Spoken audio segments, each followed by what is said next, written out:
Hello everyone, स्वागत है आप सभी का जीएस क्रक्स में। आज के इस वीडियो में जो है हम देखेंगे रिंग फेंस पॉलिसी जो कि वॉरेन हेस्टिंग ने जो है लेकर आया था, सब्सिडरी अलायंस जो कि वेलेस्ली ने जो है लेकर आया था, और डॉक्ट्रिन ऑफ लैप्स जो है डलहौजी का था। तो इन सारी चीज़ों को जो है हम बारी बारी से देखने वाले हैं। सबसे पहले जो हम देखें कि पिछले वीडियो में हमने जो है देखा था कि क्यों जो है ब्रिटिशर्स जो थे इंडिया में जो है वो सक्सेस हो गए, उनको जो है सक्सेस मिली।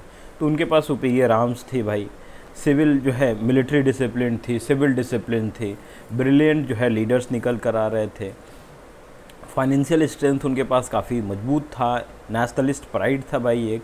और जो इंग्लिश और नवाब का कॉन्फ्लिक्ट हुआ था उसमें हमने देखा था कि बैटल ऑफ प्लासी में जो है जो 23 जून 1757 को हुई थी, रॉबर्ट क्लाइव जो है सिराजुद्दौला के साथ हुई थी, और इसमें हमने देखा था कि जो है सिराजुद्दौला हार गए थे।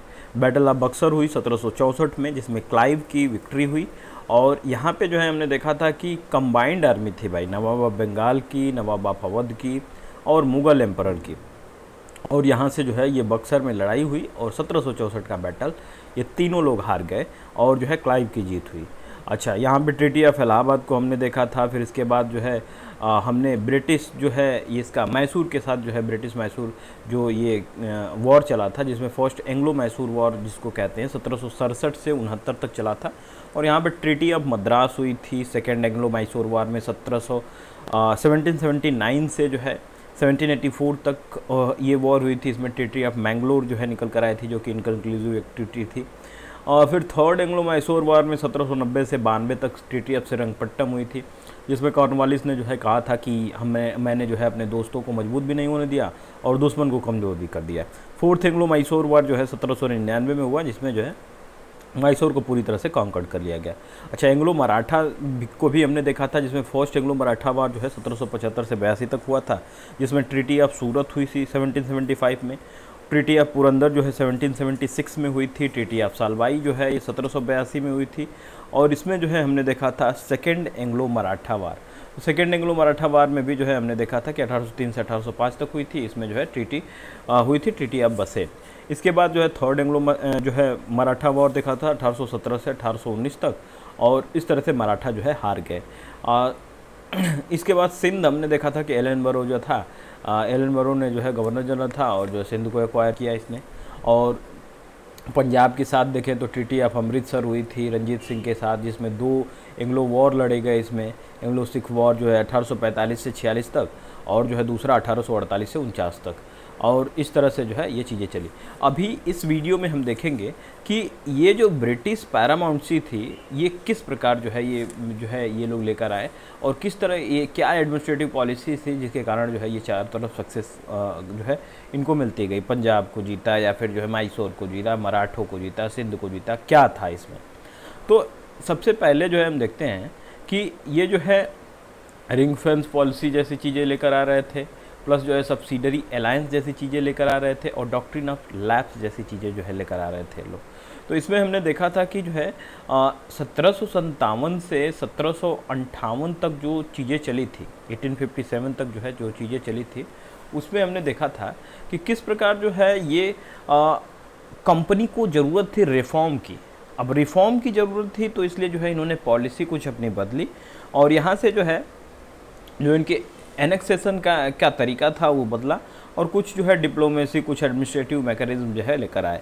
और इसमें ही था जो है वॉरेन ये ring fence policy Warren Hastings का, और जो है सब्सिडरी अलायंस वेलेस्ली का, और डॉक्ट्रिन ऑफ लैप्स डलहौजी का। ये सारी चीज़ें जो है लेकर आया गया ब्रिटिशर्स द्वारा 1858 के बाद। तो 1858 से के पहले और 1858 के समय भी जो है ये चीज़ें बदल रही थी धीरे धीरे। तो रिंग फेंस पॉलिसी को यदि हम समझें कि ये क्या है भाई, तो रिंग फेंस पॉलिसी जो है इसमें क्या था कि वॉरेन हेस्टिंग ने क्या किया कि ब्रिटिश रूल को और ज़्यादा एक्सटेंड करने के लिए इसने क्या किया कि इसने जो है रिंग फेंस बनाया भाई, बफर जोन क्रिएट किया, जिसमें जो है इसने क्या किया कि जैसे मराठा और मैसूर थे, इनसे बचने के लिए इसने जो है कुछ ऐसी टेरिटरीज़ को रखा जो कि इनको प्रोटेक्ट कर सके, जैसे आरकोट हो, हैदराबाद हो, या फिर जो है अवध था। इनके साथ जो है इन्होंने जो है अपनी कुछ जो है इनके साथ जो है रिंग फेंस पॉलिसी बनाते हुए इन स्टेट्स को वैसे ही छोड़ दिया कि अवध को जो है लूटेंगे मराठे, और जो है अफगान से भी वॉर होगा तो अवध बीच में आएगा, बंगाल जो है हमारा बचा रहेगा। तो इस तरह की चीज़ें जो है लेकर आ रहे थे, जिसको जो है हमने देखा था कि रिंग फेंस पॉलिसी, इसमें जो है इनका काम यही था कि जो एग्रेशन था ये जो है बाहर से, उसमें कुछ हम एलाइज बना लें और सब्सिडरी फोर्सेस वहाँ पे रख दें, जिसमें जो है वहाँ जो है कंपनी मदद भी करे, जो यहाँ जो अपना बफर स्टेट है उसमें कंपनी मदद भी करे, और जो है उसमें ज़्यादा इंटरफेयर भी ना करे, वो लोकल जो किंग है उसका जो है एडमिनिस्ट्रेशन में जो है वो चीज़ें हो। सब्सिडरी अलायंस में हमने देखा था कि सब्सिडरी अलायंस सिस्टम जो था ये एक्सटेंशन ही था रिंग फेंस पॉलिसी का भाई। अब सब्सिडरी अलायंस जो चीज़ें थी ये था क्या, अब ये जो है ये रिंग फेंस पॉलिसी का एक्सटेंशन ही था भाई सब्सिडरी अलायंस। इसमें क्या करना था, इसमें वही था कि इंडियन रूलर को जो है एग्री कराना है कि ब्रिटिश रेजिडेंट उनके कोर्ट में रहेंगे, इंडियन रूलर जो होंगे उसमें जो है यूरोपियन ये आर्मी रखी जाएगी, और जो कंपनी की आर्मी होगी वो वेल ट्रेंड रहती थी, तो वो जो है सिखाते थे इनको, और सारे खर्चे जो होते थे वो जो है वहाँ का जो जिस स्टेट में जिसके साथ सब्सिडरी अलायंस ये लोग करते थे वो खुद जो है उसमें हेल्प उसको जो है रखने में मदद करता था, उनकी सैलरीज वगैरह जो है देती थी। तो ये अलग अलग जगह जो है कंपनी अपनी आर्मी को स्ट्रैटेजिक लोकेशन पे रख सकती थी। प्लस दूसरी चीज़ इस समय ये प्रॉब्लम थी कि फ्रेंच से इनको टैकल करना था भाई, फ्रेंच को भी जो है भगाना था यहाँ से। तो फ्रेंच को भगाने के लिए इन्होंने जो है ये तरीका सब्सिडरी अलायंस का लिया था कि ब्रिटिश आर्मी रहेगी तो फ्रेंच से कम लड़ सकेगी। बाद में हम देखते हैं कि इसका इवोल्यूशन जो होता है, अच्छा इसका जो है अलायंस इंडियन रूलर के साथ करते हैं लोग, जो वीक इररिस्पॉन्सिबल जो है जो किंग होते हैं उनके साथ ये लोग अलायंस कर लेते हैं और इस तरह से उनको एक्सप्लॉइट करते हैं। अच्छा इवोल्यूशन कैसे हुआ इसका, तो ड्यूप्लेक्स जो है ये सबसे पहले इसको जो है लेकर आया, और यूरोपियन ट्रूप्स जो थे इंडियन रूलर्स के जो है इसके साथ जो है इसने जो है इंडियन रूलर्स को जो है इसने हेल्प करी अपने आर्मी से, और इस तरह से जो है इसने अवध वाला रीजन हो इसको जो है बनाए दिए थे लोग सब्सिडरी। सबसे पहले जो है ये लेकर आए थे सब्सिडरी, और जो है 1765 में देखते हैं कि हम लोग बिल्कुल इसको जो है ये लोग अवध को जो है ये लोग सब्सिडरी बना लेते हैं, और वहाँ से जो है ये लोग अफ़गानों से बचते हैं या फिर मराठों से जो है आसानी से बच जाते हैं। तो इस तरीके से जो है कर्नाटक वाला रीजन था ये भी जो है इन्होंने बफर स्टेट इसमें बना रखा था। तो ये जो वेलेजली था ये काफ़ी चालाकी से जो है इसको डेवलपमेंट किया था भाई। इसमें अलग अलग स्टेजेस में डेवलपमेंट हुए, जैसे first stage, second stage, third stage, fourth. तो ये फर्स्ट स्टेज में था कि भाई ठीक है कंपनी जो है ऑफर करेगी हेल्प फ्रेंडली जो इंडियन स्टेट्स हैं उनको, और सेकंड स्टेज में ये था कि इंडियन स्टेट जो है वो फ्रेंडली तो थे लेकिन जो है अपने सोल्जर्स को जो है ये लोग वहाँ रखने लगे, थोड़ा सा उनको जो है सैलरीज वगैरह जो है ये लोग देने लगे, और जो है आप कुछ थर्ड स्टेज फोर्थ स्टेज में जो है आप कुछ जो है कंपनी को सैलरीज देने लगे, आप जो है ये आर्मी रखने के लिए तो पैसे आप जो है दे रहे थे। तो इस तरह से चीज़ों को जो है ये बढ़ाते गए और मनी बेसिस पे जो है इसको रखा आर्मी को। तो जैसे अवध में रख दिया तो अवध के लोग जो है अवध के किंग जो हैं वो कंपनी को जो है पैसे देंगे, ब्रिटिश को जो है पैसे देंगे, और इस तरह से अपनी एरिया को सिक्योर कर सकते हैं ये आर्मी रख के वहाँ पे। फिर जो है ये जो सब्सिडरी अलायंस था इसको साइन करने वाले कौन कौन से स्टेट्स थे भाई, तो इसमें जो है हैदराबाद था जो कि सितंबर 1798 से 1800 तक जो है के लगभग जो है ये हैदराबाद जो है निज़ाम ऑफ हैदराबाद ने सबसे पहले सब्सिडरी अलायंस साइन कर लिया था। फिर मैसूर ने किया था 1799 में, तंजौर ने किया 1799 में, अवध ने 1801 में, और पेशवा जो थे ये दिसंबर 1801 में, भोसले जो थे वो 1803 में, सिंधिया 1804 में, राजपूत जैसे जोधपुर, जयपुर, मचेरी, बूंदी और जो है भरतपुर के जो राजपूत थे उन्होंने 1818 में ये सब्सिडरी अलायंस को साइन किया। होलकर्स जो थे ये लास्ट में सबसे, जो मराठा कन्फेडरेशन में सबसे लास्ट में होलकर्स ने सब्सिडरी अलायंस 1818 में साइन किया। अब डॉक्ट्रिन ऑफ लैप्स के बारे में देखते हैं भाई कि डॉक्ट्रिन ऑफ लैप्स जो डलहौजी ने लेकर आया था ये क्या कहता है भाई।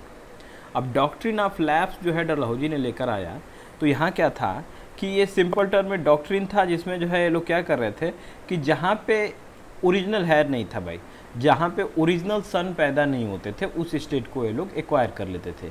तो ये सबसे पहले इस चीज़ को जो है लेकर आए थे रंजीत सिंह ने सबसे पहले जो है इस तरह की चीज़ें ये किए थे, क्योंकि रंजीत सिंह जो थे इन्होंने अपने कुछ फ्यूडेटरीज जो थे उनके वहाँ पे ओरिजिनल आयर नहीं हुए तो उसको जो है अपने अंदर में ले लिए। इसी तरह ब्रिटिशर्स ने भी जो है ये सतलज वाले रीजन में कुछ फ्यूडेटरीज को जो है अपने रीजन में लिया और धीरे धीरे इनका जो है मन बढ़ता गया और जो है इन्होंने स्टेट्स को ही एक्वायर करने लगे और डॉक्ट्रिन ऑफ लैप्स के थ्रू जो है पूरे स्टेट्स को एक्वायर कर लेते थे। अब डलहौजी के समय हुआ क्या कि इसके समय पे बहुत सारे स्टेट्स में जो है ये ओरिजिनल है पैदा ही नहीं हुए। अब ये ऐसा हुआ नहीं तो बहुत सारे स्टेट जो है आ गए, जैसे सतारा था 1848 में, झांसी, नागपुर जो है 1854 में, कुछ अदर स्मॉल स्टेट्स थे जैसे जैतपुर था बुंदेलखंड वाले रीजन में, संभलपुर था उड़ीसा में, बगात था मध्य प्रदेश में। तो लॉर्ड डलहौजी ने जो है अवध को भी 1856 में जो है एनेक्स कर लिया। तो इस तरह से जो है अलग अलग रीजन को इसने जो है एक्वायर किया और इस समय इसने 8 स्टेट्स को एक्वायर कर लिया और बहुत बड़ा एरिया जो है इसने ब्रिटिश इंडिया में मिला लिया था, ब्रिटिश जो है कंट्रोल में ले लिया था। तो इसके समय जो है यहाँ के किंग्स की भी जो है हालत ख़राबी थी कि ये लोग जो है ओरिजिनल है इनका था नहीं, ओरिजिनल सल थे नहीं, तो इनको जो है एक्वायर कर लिया गया। अब इसके बाद हम देखते हैं relations of British India with neighbouring country. तो ये हमारे जो पड़ोसी देश हैं उनके साथ हमारा क्या रिलेशन था भाई, इसको समझते हैं। तो पड़ोसी जो देश थे उनके साथ हमारे रिलेशन क्या है उनके देखें तो सबसे पहले देखते हैं एंग्लो भूटानीज रिलेशंस को।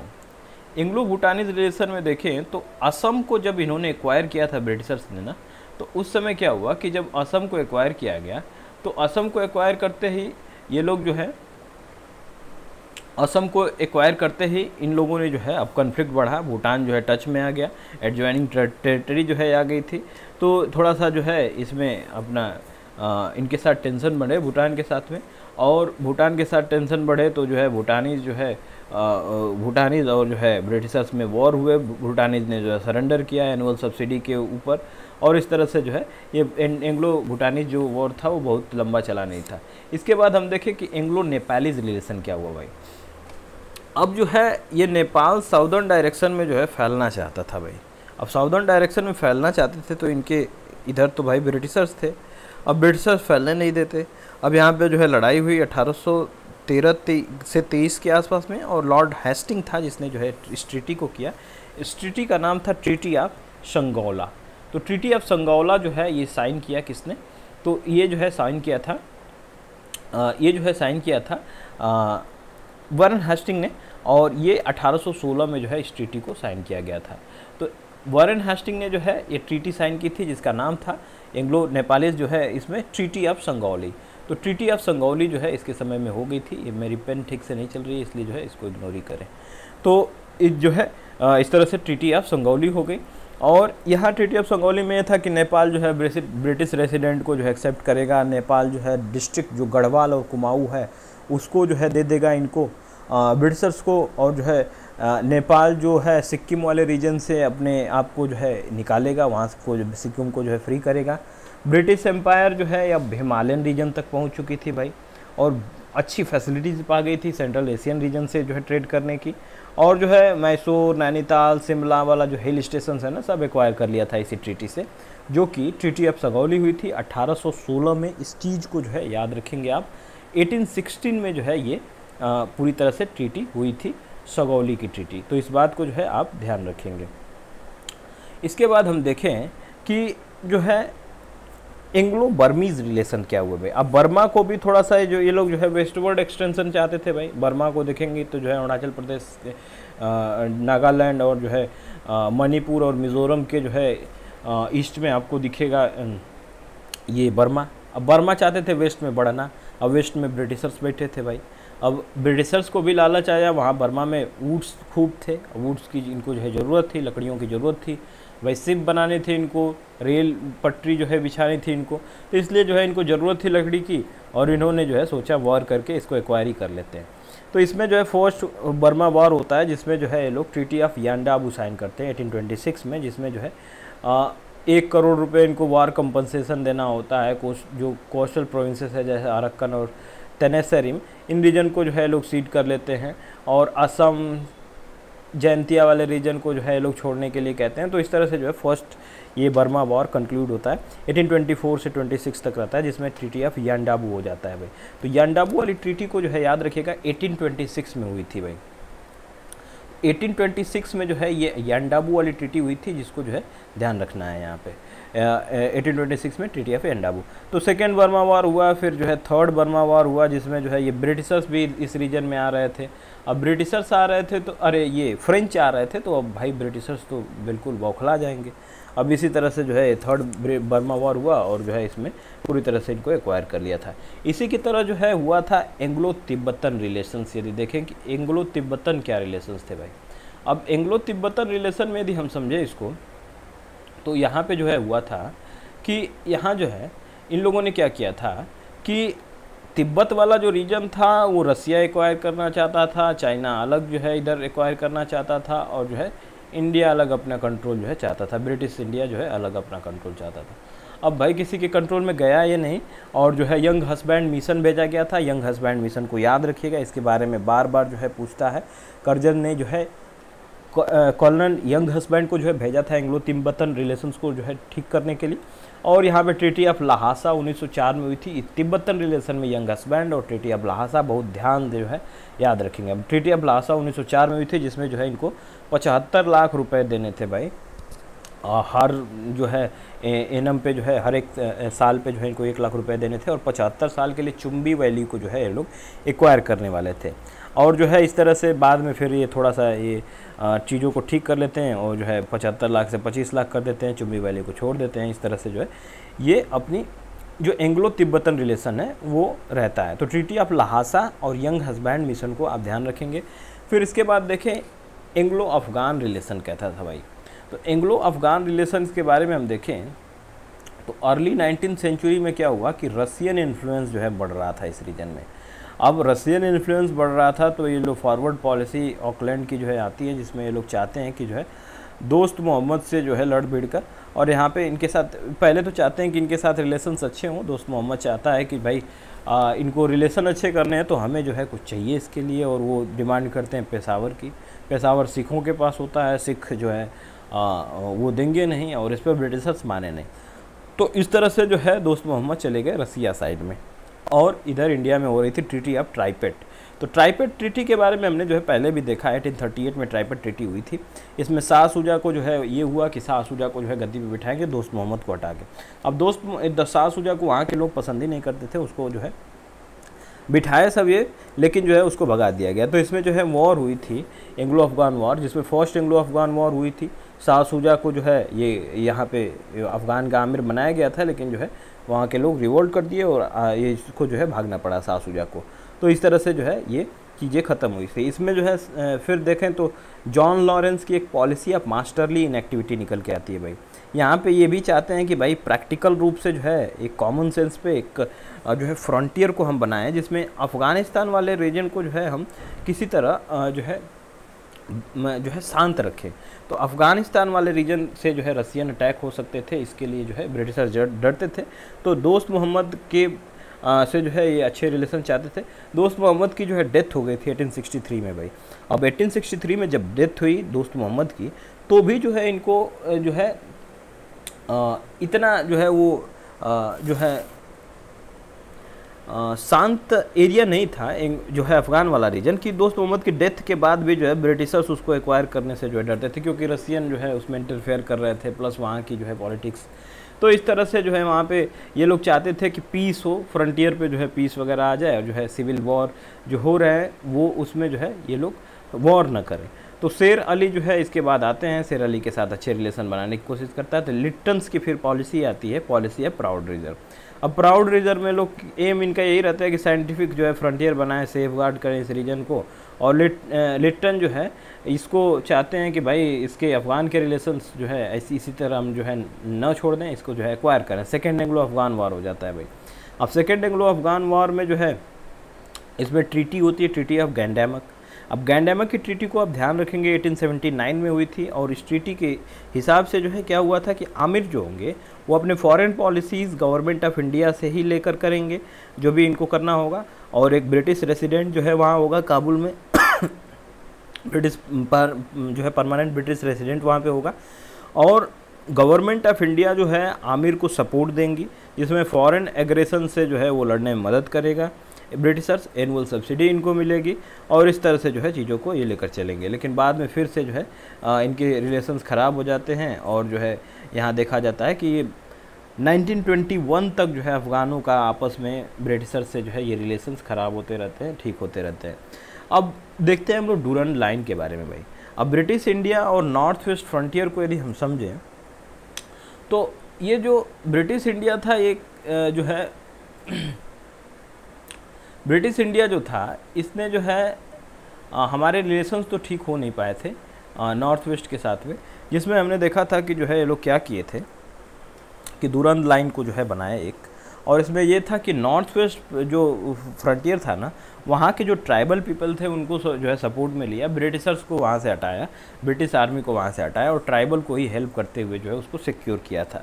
तो इसमें डूरंड लाइन एक बना दिए थे। अभी जो उस समय 1892-93 में जो है डूरंड लाइन बना था, लेकिन अभी भी आप देखेंगे तो पाकिस्तान और अफ़गानिस्तान के बीच की जो बाउंड्री है उसको डूरंड लाइन ही कहते हैं। तो NWFP से जो है ये लोग एक, जैसे NWFP का इंडिया की तरफ सपोर्ट क्यों था, ट्राइबल पीपल को हम जो है सपोर्ट करते थे वहाँ पे, इसलिए जो है NWFP लंबे समय तक हमारे फेवर में था, लेकिन बाद में वो पाकिस्तान में ही मिल गया था NWFP। तो इस तरह से जो है चीज़ें ख़त्म हुई, और एक्सपेंशन और कंसोलिडेशन जो है ब्रिटिश पावर का इस चैप्टर में हमने देख लिया।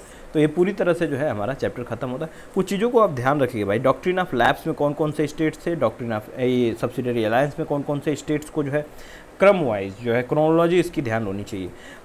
नेबरिंग जो स्टेट्स थे, जैसे एंग्लो नेपाल रिलेशन में सगौली की ट्रीटी हुई थी, एंग्लो बर्मी रिलेशन में जो है देखा था फर्स्ट एंग्लो वॉर जो है कब हुआ था 1824 से 26 तक, सेकेंड एंग्लो बर्मा वार जो 1852 में हुआ था, थर्ड एंग्लो बर्मा वार 1885 में हुआ था, एंग्लो तिब्बतन रिलेशन में ट्रीटी ऑफ लहासा हुआ था, यंग हस्बैंड मिशन के बारे में ध्यान रखिएगा, एंग्लो अफगान रिलेशन में जो है फॉरवर्ड पॉलिसी ऑकलैंड की थी, एंग्लो अफगान वॉर जो है लड़े गए थे, इसमें जो है ये प्राउड रिजर्व की किसकी पॉलिसी थी, सेकेंड अफगान वॉर जो है 1870 से 80 तक हुआ था, गंडामैक की ट्रीटी जो है अफगानों के साथ हुई थी, ये मैच द फॉलोइंग में आ जाता है, गंडामैक, लहासा, यंग हस्बैंड मिशन। तो ये सारी चीज़ों को जो है आप ध्यान रखेंगे। तो मिलते हैं अगले वीडियो में कुछ नई चीज़ों के साथ, तब तक के लिए धन्यवाद।